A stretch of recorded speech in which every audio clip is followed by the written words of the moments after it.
अरे सविता की शादी? कौन करेगा इससे शादी? कितनी सांवली है ये। सांवली नहीं, बिल्कुल काली है। मेरी बेटी कितनी गोरी है, बिल्कुल अपनी माँ जैसी। सविता अपने कमरे से सब सुन रही थी, पर सविता इन तानों को चुपचाप सह लेती थी, कुछ नहीं कहती थी। उधर शहर में रहता था उमेश, एक अच्छा, समझदार और शांत स्वभाव का लड़का। उमेश गांव में अपने रिश्तेदारों के घर आया था। वहीं उसकी नजर सविता पर पड़ी।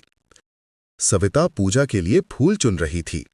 उसके चेहरे पर ऐसी सादगी और भोलापन था जो सीधे दिल में उतर गया।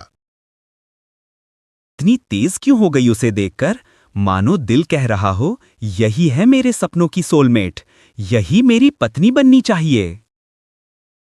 अरे क्या हुआ उमेश बेटा? कुछ नहीं अंकल, बस ऐसे ही। उमेश बिना देर किए अपने परिवार को सब कुछ बता देता है और फिर उसका परिवार तुरंत सविता के घर रिश्ता लेकर पहुंच जाता है।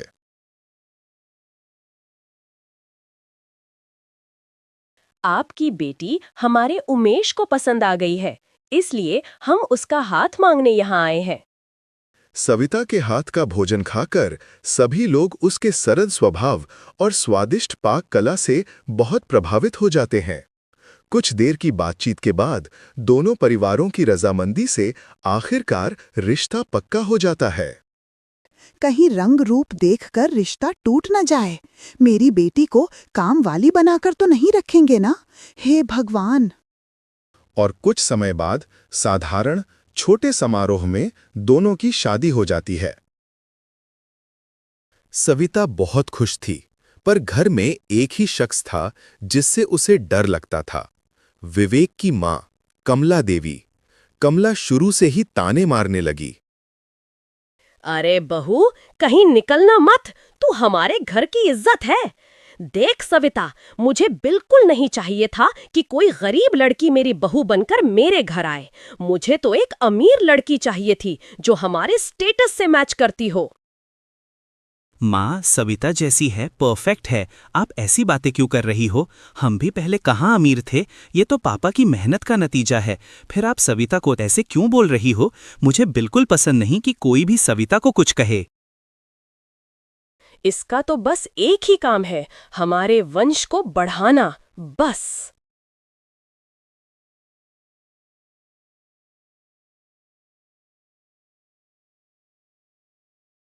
शादी को 2 साल हो चुके थे, तभी कमला सविता के कमरे में गई। कितना समय हो गया शादी को, न पेट में बच्चा, न घर में खुशी। तेरे जैसी बहू लाई ही क्यों मैंने?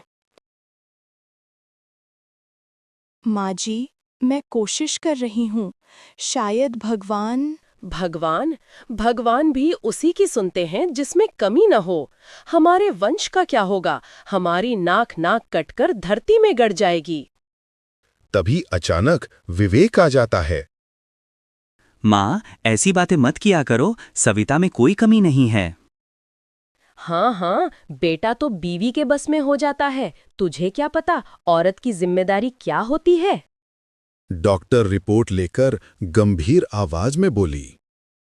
सविता बिल्कुल ठीक है। समस्या तो विवेक के शरीर में कमजोरी की है। उन्हें दवाइयाँ और समय चाहिए। विवेक सिर झुका लेता है। दोनों घर आ जाते हैं। मुझे नहीं पता था ये सब, मैं ही दोषी हूँ। नहीं, कोई दोषी नहीं। ये बात हम दोनों के बीच ही रहेगी। परिवार टूट जाएगा अगर सच पता चला तो। मैं तुम्हारा ये एहसान जिंदगी भर नहीं भूलूंगा। सविता मुस्कुराने की कोशिश करती है। उसे नहीं पता था कि यही चुप्पी उसकी जिंदगी उजाड़ देगी। कुछ दिनों बाद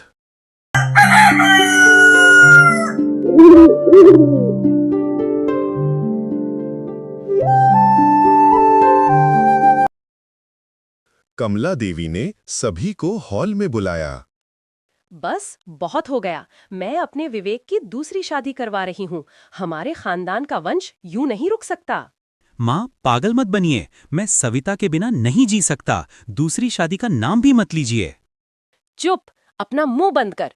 किसी पुरुष की जिंदगी उसकी बीवी और बच्चों से ही चलती है, और तुझे तो बीवी भी गलत ही मिली।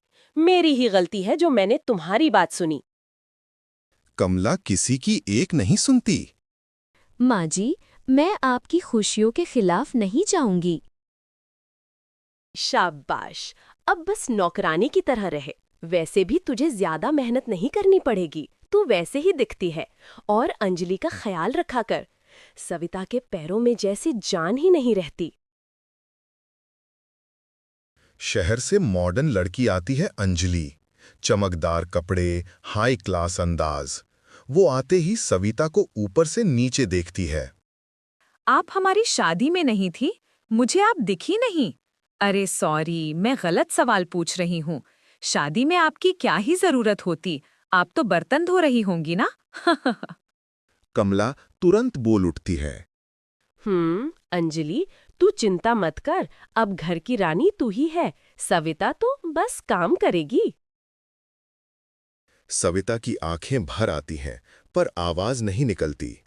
अंजलि बस 5 दिन में ही परिवार को अपना सा कर लेती है। पर विवेक अभी भी सविता से जुड़ा था, और बस कुछ दिन गुजरने बाद अंजलि एक बात बताती है। मुझे एक खबर सुनानी है आपको। मैं प्रेग्नेंट हूँ मम्मी जी। मम्मी जी!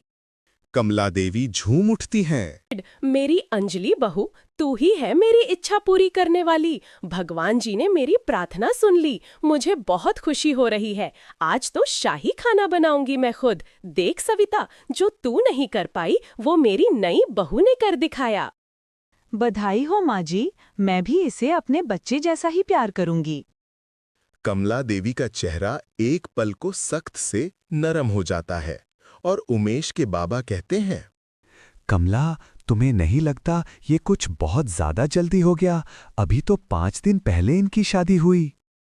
कमला इन बातों पर ध्यान नहीं देती, क्योंकि उसे तो बस वंश बढ़ाने की ही फिक्र होती है।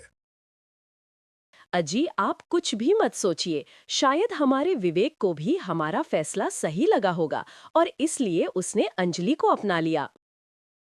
रिलैक्स्ड, फाइनली बता दिया मैंने सबको कि मैं प्रेग्नेंट हूँ।